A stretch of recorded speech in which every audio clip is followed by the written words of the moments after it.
नींबू चौक खूनीपड़ स्थित दिव्यांग संस्था, जो दिव्यांगों की एक संस्था है, और पुरहान वेलफेयर सोसाइटी के द्वारा यहाँ पर उनके लिए स्वास्थ्य शिविर का यहाँ पे आयोजन किया गया। स्वास्थ्य शिविर के साथ साथ आप देख सकते हैं यहाँ पे डेंटल जो है जांच का भी यहाँ पे जो है आयोजन किया गया है शिविर का। और यहाँ पे दिव्यांगों के साथ साथ कहीं ना कहीं आप देख सकते हैं सामान्य जन भी यहाँ पर पहुँच रहे हैं और कहीं ना कहीं दांतों से लेकर के स्वास्थ्य जांच करवा रहे हैं। बाकी सब ठीक है, बाकी कोई दिक्कत तो नहीं होती है।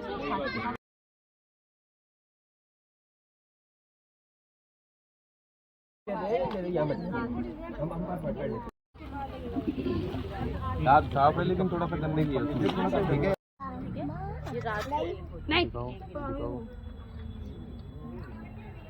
और डॉक्टर तरुण जोशी जी हमारे साथ हैं, उन्हीं से जाने कि अक्सर बच्चों में जो दांतों की दिक्कत आती है, दांतों में हम लोग कहें कैविटीज़ की ज़्यादा दिक्कत आती है, इस जो यहाँ पे कैंप आयोजित हो रहा है, विशेषकर यहाँ पे दिव्यांग बच्चे यहाँ पर रहे हैं या हम लोग कहें कि जनरल लोग भी यहाँ पर पहुँचे हैं, तो किस प्रकार की समस्याएँ आपने देखी हैं दांतों की? देखिए, इसमें सबसे बुनियादी जो बच्चों में मुझे परेशानी देखने को मिली है वो है थोड़ा साफ़ सफाई का अभाव, है ना। तो इन बच्चों को मैंने थोड़ा साफ़ सफाई के लिए मोटिवेट किया है कि दांतों को 2 बार ब्रश करें, हर कुछ छोटी छोटी चीज़ें खाने के बाद कुल्ला वगैरह करें, है ना। और गंभीर समस्याएं दांतों में देखने को नहीं मिली? गंभीर नहीं है जी, बुनियादी समस्याएं हैं इसमें। ऐसे कोई बहुत जिस बच्चों का थोड़ा बहुत था भी मैंने हल्की फुल्की उनको दवाइयाँ दे दी हैं, ऐसे कोई गंभीर समस्या देखने को नहीं मिली। और आप देख सकते हैं यहाँ पे सिद्धबली मंदिर समिति की ओर से और साथ साथ में निजी रूप से भी लोग यहाँ पर आ रहे हैं, पहुँच रहे हैं। कहीं ना कहीं जो दिव्यांग हैं यहाँ पर दिव्यांगों को अपनी ओर से जो टी शर्ट्स हैं, अलग प्रकार की जो वस्तुएं हैं उनको प्रदान करने का प्रयास कर रहे हैं।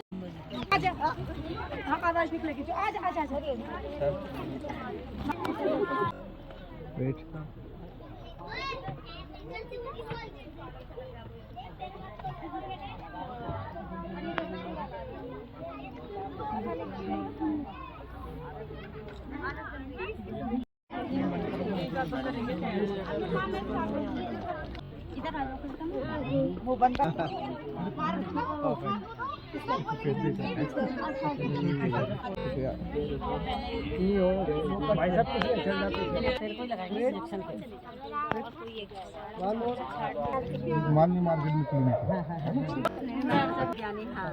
दिव्यांग संस्था की संस्थापक कविता मलासी जी हमारे साथ है, उन्हीं से जाने कि जहां पर ये आज कैंप संस्था के द्वारा पुरहान वेलफेयर सोसाइटी के द्वारा डेंटल और स्वास्थ्य शिविर जो यहाँ पे आयोजित किया गया जनरल मेडिकल कैंप का, तो आप सरकार या प्रशासन से किस प्रकार की अपेक्षा करते हैं कि दिव्यांगों के लिए इस प्रकार से यहाँ पे कैंप आयोजित हो? जी, पहले तो मैं आपको धन्यवाद करती हूँ और आप सभी का यहाँ पे धन्यवाद करती हूँ कि आप लोगों ने टाइम निकाल के इन बच्चों को अपना आशीर्वाद देने आए। शासन प्रशासन से मैं ये उम्मीद रखती हूँ कि इन बच्चों के लिए एक वो मेडिकल का हर महीने में एक बार चेकअप का कुछ आयोजन करें या फिर इन्हें थेरेपी दी जाए और शिक्षा में थोड़ा इन्हें आगे किया जाए। और इन बच्चों की, मेरे जो स्कूल में काफ़ी बच्चे हैं जिनकी पेंशन नहीं बन पा रही है सर, मैं शासन और प्रशासन से भी यही उम्मीद करती हूँ कि इनकी पेंशन लागू की जाए। इनकी पेंशन क्यों नहीं बन पा रही है, इसके लिए आपने कार्य किया हुआ या कहाँ समस्याएं आ रही हैं? सर, इनका दिव्यांग सर्टिफिकेट में कुछ परेशानी आ रही है जो बन नहीं पा रहा है। किस प्रकार की परेशानियां उनके दिव्यांग सर्टिफिकेट में है, जहां शासन या प्रशासन की आपको जरूरत पड़ रही है जिसके लिए, या उनके अभिभावक या स्वयं आप कार्य नहीं कर पा रहे हैं? सर, अभिभावक तो आगे ही नहीं आते हैं, हमें थोड़ा आगे जाना पड़ता है। और कभी कहते हैं इस वाले वहाँ जाओ, नगर निगम में जाओ, कभी कहते हैं पटवारी जी के पास जाओ, कभी कहते हैं स्पीड पोस्ट करो। तो सर, हमें यहीं इधर उधर ही भागना पड़ता है।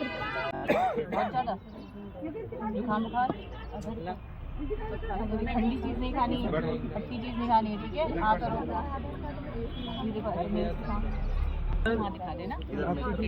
आज के मेडिकल कैंप में डॉक्टर खुशबू हमारे साथ हैं, जो मेडिकल इंचार्ज रही हैं आज इस कैंप की। किस प्रकार का जो पेशेंट यहाँ पर देखने को मिला है आपका, क्या जो है बीमारियाँ आपको अक्सर उनमें देखने में आई जब आपने डायग्नोस किया?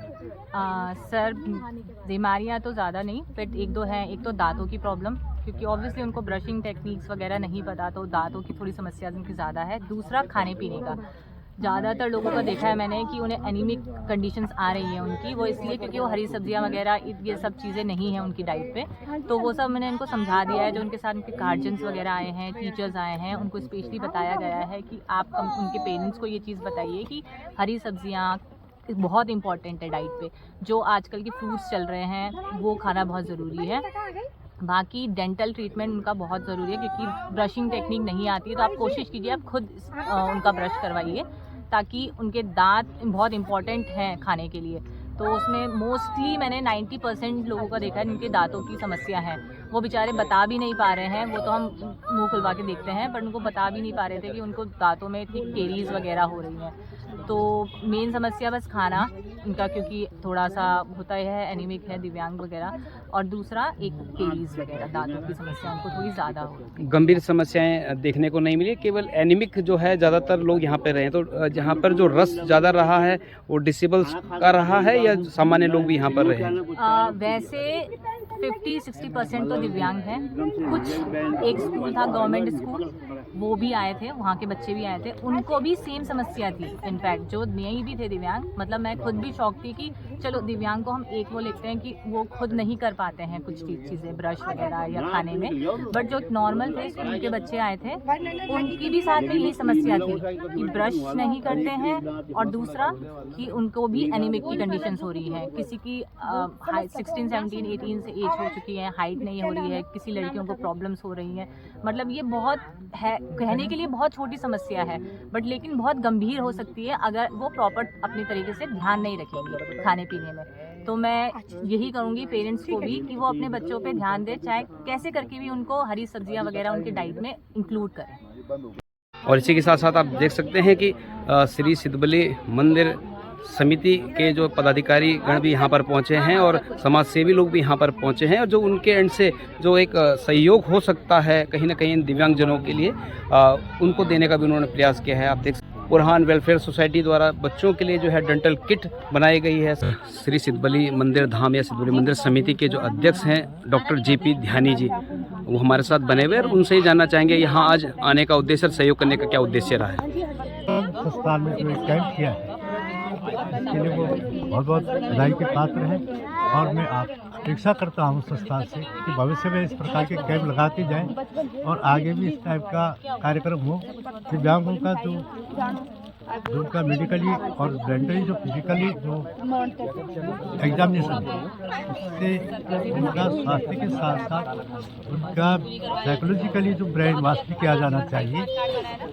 मैं ये अपेक्षा करता हूँ सोसाइटी से और दिव्यांग संस्थान से कि भविष्य में अगर हमसे कोई किसी प्रकार की अगर उनको सहायता चाहिए होगी तो हमें बताएं और हम उनके साथ तन मन धन से कार्य करेंगे। धन्यवाद। इस समय आप उपस्थित हैं तो सिद्धबली मंदिर समिति के द्वारा यहाँ पे कौन सी वस्तुएं जो हैं या किस प्रकार का सहयोग आप बुरहान वेलफेयर सोसाइटी को प्रदान करें या जो दिव्यांग संस्था उनको प्रदान करने का प्रयास करें? देखिए, हम दिव्यांग संस्थान को ही प्रदान करेंगे क्योंकि स्थिर वही है यहाँ या तो उसके कंस्ट्रक्शन या किसी टाइप का भी कोई कार्यक्रम होता है, उसमें कोई भंडारा होता है तो उसके लिए हम उनको राशन मुहैया करा देते हैं। जैसे इसका कंस्ट्रक्शन में हमने इनको सरिया, सीमेंट और रेत बजरी जो भी उनको चाहिए होता है उसके लिए हम उसको सामान देते हैं, पैसा नहीं देते हैं, मटेरियल देते हुए उससे काम करते हैं। और आगे भी सहयोग बरकरार आपका रहेगा समिति का? बरकरार रहेगा। ये बहुत बड़ी अच्छी पहल है देश के अंदर दिव्यांगों के लिए। कोई इस टाइप की कम से कम उत्तराखंड के अंदर कोटद्वार में तो कुछ भी नहीं है इस टाइप के संस्थान। इन्होंने कुछ पहल की है तो उसमें हमें सहयोग करना चाहिए ताकि भविष्य में आगे और बढ़ते हैं। साथ ही हमारे साथ बने हुए मंदिर समिति सिद्धबली मंदिर समिति के सह सचिव माहेश्वरी जी, उनसे जानना चाहेंगे कि वो क्या इस विषय में सोचते हैं। ये जो दिया दिव्यांग संस्थान है ये काफ़ी समय से हम इनके संपर्क में हैं। जब ये स्टार्टिंग में थी चाइल्डहुड में, उस समय से विभिन्न संस्थाओं के माध्यम से हमारे द्वारा इनको सहयोग किया जाता रहा है। और जब इनका ये निर्माण कार्य चल रहा था, जैसे हमारे अध्यक्ष जी ने बताया कि मंदिर समिति के द्वारा इनको सामग्री के रूप में जो निर्माण सामग्री है वो मंदिर से भेंट की गई है। और आज भी जो इनका एक एप्लीकेशन मंदिर समिति में आई थी कि एक आज चिकित्सा शिविर लगा रहे हैं, उसके लिए भी मंदिर समिति ने आर्थिक रूप से आपको सहयोग देने का निर्णय लिया है। वो हम अभी यहाँ की जो प्रबंधक हैं कविता मलाशी जी, उनको हमारे अध्यक्ष जी अपने कर्तव्यों से भेंट करेंगे। और उसके अलावा जो दिव्यांग बच्चे हैं इनके लिए इंडिविजुअल रूप से मैं और अध्यक्ष जी टी-शर्ट वगैरह अपनी तरफ से भेंट कर रहे हैं। अभी अध्यक्ष जी ने और हमने निर्णय किया है कि कैंप का बृहद स्वरूप को देखते हुए हम मंदिर समिति की ओर से 11,000 रुपये की सहयोग राशि श्रीमती कविता मलासी जी को अपने मंदिर समिति की तरफ से सहयोग स्वरूप देंगे। और आगे भी भविष्य में जब इस तरह के स्वास्थ्य शिविर लगेंगे तो मंदिर समिति जो भी सहयोग बन पड़ेगा हम वो सहयोग समिति की तरफ से आपका करेंगे। धन्यवाद। पुरान वेलफेयर सोसाइटी की अध्यक्ष सुधा मालोकुटी जी हमारे साथ है, उन्हीं से जानना चाहिए किस प्रकार से जो है आपकी पुरान वेलफेयर सोसाइटी कार्य करती है। नमस्कार, मेरा नाम सुधा मालकोटी है। मैं दिल्ली में रहती हूँ। हमारी संस्था दिल्ली से है लेकिन ऑल इंडिया लेवल पे है और मैं उत्तराखंड की हूँ, तो मैं पिछले 4-5 सालों से उत्तराखंड में ही काम कर रही हूँ। यहाँ पे हेल्थ और एजुकेशन जिसके लिए कि बहुत बड़ी बड़ी बातें होती है लेकिन वो बिल्कुल जीरो ग्राउंड पे है। कोई भी यहाँ पे अभी मैंने एक दिव्यांग बच्चों का दिया संस्था के नाम से वो है, वहाँ पे कैंप लगाया है।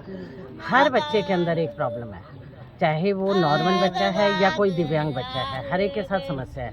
मुझे ये लगता है कि यहाँ पे सुविधाएं मेडिकल की ज़्यादा होनी चाहिए। हॉस्पिटल या छोटे छोटे क्लिनिक गवर्नमेंट के खुलने चाहिए।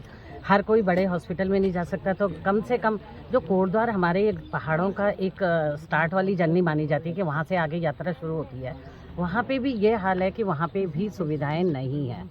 सारा प्रेशर जो गवर्नमेंट हॉस्पिटल में है वो डॉक्टर इतना नहीं कर सकते हैं। तो आप छोटे छोटे गवर्नमेंट की तरफ से मेरी रिक्वेस्ट है कि आप जो हैं छोटे क्लिनिक खोलिए जिसमें कि हर आदमी डिस्पेंसरी टाइप की जिसमें जा सकें, इलाज हो जाए। वो आगे रेफ़र करेंगे तो बड़े हॉस्पिटलों में जा सकें। एक्सरे और उसकी सुविधाएं होनी चाहिए। हर गरीब आदमी के पास नहीं जा सकता वो प्राइवेट, उसके लिए प्राइवेट क्लिनिक बहुत होंगे लेकिन उनमें वो बच्चों को, गरीब लोगों को वो सुविधा नहीं मिलती है। तो इसलिए मेरी आपसे यही प्रार्थना है, मैं अपने माध्यम से ये कहना चाहती हूँ कि यहाँ पे बेसिक सुविधाओं का ध्यान जरूर रखा जाए जिससे कि हेल्थ और एजुकेशन दोनों पे।